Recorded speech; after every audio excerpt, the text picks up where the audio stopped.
Hello. So I'll be doing this blogging project about my grandmother and her experiences in her life concerning feminism and women's rights and the movement.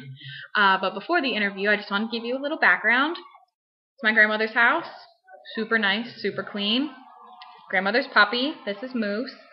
As soon as I walked in the door, bowl of ice cream. We're watching Price is Right. No. Wheel of Fortune. And I've already been offered all kinds of food, and she's actually currently changing her top so she looks nice for the interview. So bear with me, and we'll get started. Do you want to give me a background of just how you were growing up, how your family was, and what kind of environment you lived in? Well, I slept in a room with three sisters. There was four of us sleeping in actually what was the dining room. And that was until my sisters got married. And my oldest sister came back home after getting married. So she and I slept in that room. And my mother and father slept in the only bedroom in the house. And unfortunately, my father passed away when I was 8 years old, which left a big impression upon me. And my mother died right after I was married at age 19. And I moved to Brooklyn, New York from Memphis, Tennessee, which was a great undertaking on my part. And I missed my family very much and had your mother when I was 20 and lived in Brooklyn, which was a big change from Memphis, Tennessee. We lived in row houses on the third floor of an apartment right next door to my mother-in-law and father-in-law. And my mother-in-law, if you want to know about who made a big impression on me, it was my mother-in-law. So you mentioned your mother-in-law was a huge role model for you growing up. Can you explain that to me?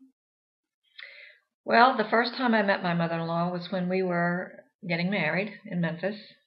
She and my brother-in-law flew down to Memphis, only two people, my mother-in-law and my husband's brother. She walked off the plane. She put a gold cross around my neck on a chain, gave me a big kiss, and I knew right then and there that it was going to be okay between us. So after the wedding, we flew back, and my whole apartment was furnished. Everything that I needed, pots, pans, the bathroom was taken care of, the kitchen was taken care of. She did all of that.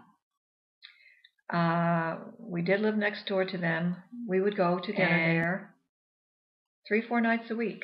And she worked in Manhattan every day. My father-in-law worked in Manhattan. She took the subway every day to work. But when I became pregnant, she kind of adopted me, I would say. She was so kind and gracious to me. I don't remember ever hearing an unkind word from her. And I married a Southern girl into a very Italian Catholic family. And I think of my mother-in-law. She died at almost 100. As always, loving me, never judging me, never giving advice that wasn't asked for. She was truly, truly a role model for me, my children, and my grandchildren. And we all loved her very much. So can I ask what she actually did in Manhattan? What was her job? She worked for Metropolitan Life Insurance Company when she started when she was 14 years old. Okay, so can you tell me about what you did for a living?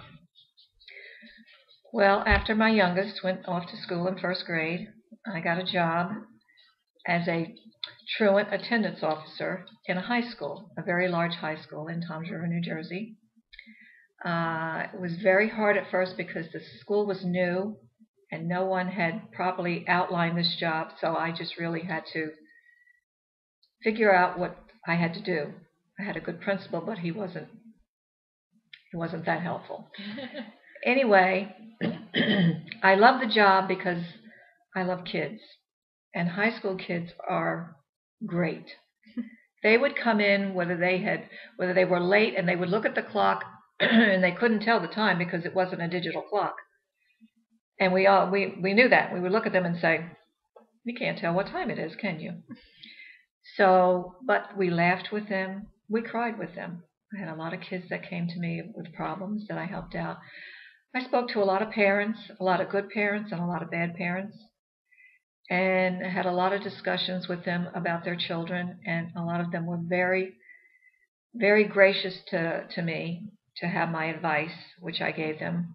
I also had to go to court, to take parents to court when underage children, under 16, were not attending school. You signed a complaint against the parent, not the child, because it's the parent's responsibility to send them to school. So I spent some time in court, which I really didn't enjoy. But one of the students, of whom I took his mother to court, is now a school teacher at High School East, and he's a very nice young man, and I'm very proud of him. And we have a lot of them that are police officers that went into the military. Right here in my own town is one of them that is a police officer here. And I really, really enjoyed that job because of the kids. The work was hard, but they made me laugh every single day. And would you say that your job was mainly outlined for as a women's position? Yes, it was. It was definitely a woman's position. My salary was more than a secretary. I worked 10 months. It was very nice to work 10 months. I had all the holidays off, all the snow days off. But I would say that it was much easier for a woman to relate to parents who had trouble with getting their kids to go to school, or for whatever reason they were not attending school, if they were cutting school, if they were cutting class. A woman is much easier to relate to when it comes to children. They have more feelings, I think, than a man. So, would you say most of your superiors were mainly men? Yes. Until just a few years before I retired, we had a woman principal.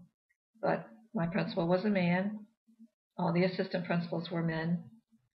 Supervisors in the school, there were a lot of women. Guidance counselors, there were a lot of women. But direct supervisory was men.